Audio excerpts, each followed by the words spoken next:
Ada orang yang ketika berdoa kepada Allah, bukan Allah tidak mengabulkan. Karena hukum doa itu dalam Al-Quran, begitu disampaikan, Allah pasti kabulkan. Quran surah kedua Al-Baqarah, ayat 186. Posisi paling kiri sebelah bawah. Lihat kalimatnya. Wa idza sa'alaka 'ibadi 'anni. Muhammad, jika hambaku bertanya padamu mencari-cari aku. Masya Allah. Saya mau tanya sebentar. Kalau ada orang mencari Allah, kira-kira motifnya apa? Butuh. Butuh. Silahkan, kalau sedang butuhkan rajin ibadahnya. Kemarin gajian, naik, lupa. Begitu tertunda 3 bulan, mulai tahajud. Baca Quran, puasa, belum juga dikabulkan. Minta lagi, ya Allah, saya sudah tahajud ya Allah. Sudah puasa, sudah baca Quran, kenapa belum dikabulkan juga? Tahajud baru 1 rakaat. Masya Allah. Baca Quran 1 ayat, puasa setengah hari udah buka. Minta dikabulkan. Lihat teman-teman, setiap orang mendekat kepada Allah pasti punya permohonan. Lihat jawaban Quran. Ujibu da'watad da'i idza da'ani. Ujib kalimatnya mudhari'. Mudhari' itu progresif terus. Kalau dalam bahasa Inggris present, continuous, future. Present sekarang, continuous terus, future di masa depan. Jadi sifat doa itu, kalau Anda minta sekarang akan dikabulkan. Minta nanti akan dikabulkan. Minta di masa depan akan dikabulkan. Dengan cara Allah yang terbaik, yang dikabulkan menurut maslahat untuk Anda. Jadi sifat doa itu kalau diberikan pasti dikabulkan. Entah sekarang, besok atau nanti saat kita siap menerimanya. Yang jadi masalah, ada orang minta yang lain dikabulkan, dia tidak. Ini masalahnya. Dan ternyata bukan Allah nggak ngabulkan, bukan. Ketika Allah akan berikan, tidak tembus pada dirinya. Nih lihat. Ini apa?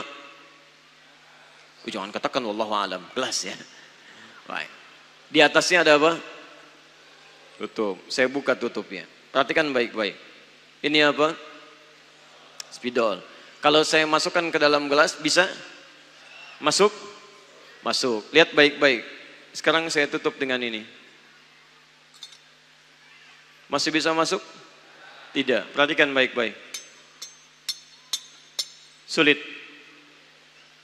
Saya ganti kemudian, bisa dengan yang ini. Lebih halus. Saya tutup begini. Masih bisa masuk?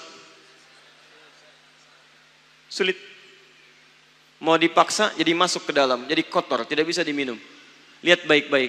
Terkadang ketika Allah dengan sifat sayangnya ingin mengabulkan permohonan hambanya, bukan doa tidak dikabulkan, tapi permohonan ini tidak sampai pada dirinya karena ada sekat yang menutup. Itulah dosa. Itulah maksiat. Semakin pekat dosanya, semakin kuat penghalangnya, maka semakin sulit kemudian Allah memberikan rahmat yang turun pada dirinya. Maka banyak hadis menyampaikan kepada kita, lihat baik-baik. Saya sampaikan satu hadis dari Nabi SAW. Thumma dzakara rajula. Lalu Nabi mengisahkan tentang seorang lelaki. Yutilu safara, yang menempuh perjalanan yang jauh. Orang yang menempuh perjalanan jauh, maka doanya cepat dikabulkan oleh Allah Subhanahu wa ta'ala.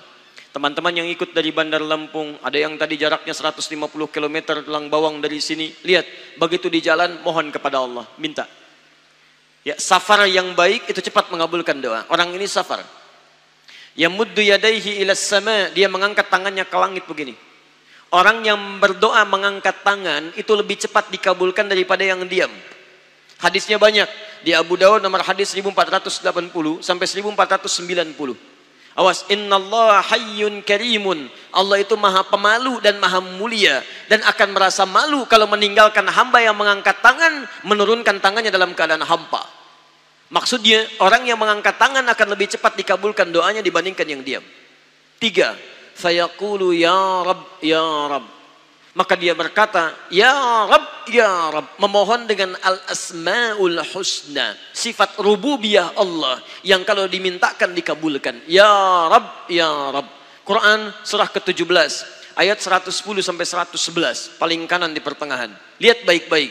Allah menjamin dalam Al-Quran seseorang yang memohon kepada Allah dengan kalimat-kalimat al-asma'ul husna akan lebih cepat dikabulkan dibanding orang yang langsung memohon kepada Allah tanpa menyebut kalimat al-asma'ul husna.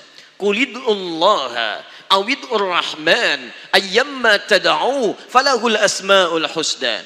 Kalau Anda punya masalah, sebut nama Allah, bukan mengeluh, atau sebut namanya ya Rahman.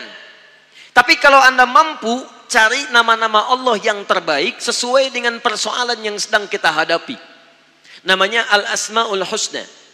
Jadi Asma'ul Husna itu bukan dihafal. Ya Allah, Ya Rahman, Ya Rahim, Ya Malik, Ya Qudus. Boleh dihafalkan.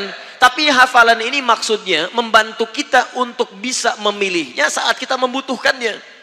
Misal, Anda sedang punya masalah kesulitan. Mau berdoa, sebut namanya yang sesuai dengan kesulitan Anda. Ya Al-Fattah. Masalahnya rezeki, sebut ya Allah ya Razzaq. Di pekerjaan ada yang ganggu Anda, sebut ya Allah ya Jabbar. Anda punya masalah, ya Allah ya Sabar. Nggak harus disebutkan semuanya. Ya Allah ya Rahman ya Rahim ya Malik ya Qudus ya. Semua disebutkan. Masya Allah. Akhirnya yang tidak diminta pun diberikan. Anda nggak sedang punya masalah, ya Sabar ya Sabar. Sabar itu adalah permohonan kepada Allah supaya diberikan kesabaran saat punya masalah. Anda nggak sedang punya masalah, minta diberikan kesabaran. Itu artinya sama dengan minta masalah. Hati-hati. Banyak kalimat-kalimatnya, pilih. Kitab Al-Aqaid Al-Islamiyah, karangan Syekh Sayyid Sabiq, halaman 24-59, posisi paling kanan di pertengahan. Dikisahkan seorang lelaki bermohon kepada Allah setelah dia selesai menunaikan salat. Lihat kalimatnya. Allahumma innaka antal ahadus samad. Alladzi lam yalid wa lam yulad wa lam yakul lahu kufuwan ahad. Allahumma inni as'aluka an taghfira li. Dia sebutkan al-asmaul husna. Allahumma inni as'aluka innaka antal ahad, ahad, as-samad, al-asmaul husna. Alladzi lam yalid wa lam yulad wa lam yakul lahu kufuwan ahad. Allahumma inni as'aluka an taghfira li. Mohon ampuni dosa saya ya Allah. Ampuni saya, ampuni saya. Apa jawab Nabi? At-tadri bimadza tas'al? Tahukah engkau barusan mengucapkan kalimat apa saat berdoa? Kata orang ini, wallahu wa rasuluhu a'lam. Kata Nabi, lihat kalimatnya. Faqad du'ita bi asma'illahil a'zam. Idza du'iya biha ajaba wa idza su'ila biha a'ta. Kamu baru saja berdoa memohon kepada Allah dengan nama-nama Allah yang paling agung, al-asma'ul husna. Yang kalau dimulai doa dengan menyebutkan itu, doa akan dikabulkan, permintaan akan diberikan. Tapi ini aneh. Lihat baik-baik. Orang tadi melakukan 3 hal. Perjalanan panjang. Masih ingat? Mengangkat tangan ke langit. Membuka dengan al-asma'ul husna. 3-tiganya dikerjakan. Seharusnya doa dia 6 kali lebih cepat dikabulkan oleh Allah dibandingkan doa orang biasa. Tapi apa kata Nabi? Lihat baik-baik. Anna yustajabu lidzalik. Anna yustajabu lidzalik. Mustahil doanya bisa dijawab. Mustahil doanya bisa dijawab. Sifat doa dimohonkan, dikabulkan. Tapi yang ini kata Nabi, anna yustajabu lidzalik. Mustahil doanya bisa dijawab. Kenapa? Enggak tembus. Famat'amu haramun, karena makanannya haram. Ketika Anda memakan yang haram, maka makanan jadi sekat dalam diri Anda, menjadi penghalang doa itu sampai kepada diri Anda. Tuh. Mashrabu haramun, minumannya haram, lebih tebal lagi. Malbasu haramun, pakaiannya haram, lebih tebal lagi. Sulit. Wa ghudhiya biharamin, dan perangkat hidupnya haram, lebih sulit lagi. Enggak tembus-tembus.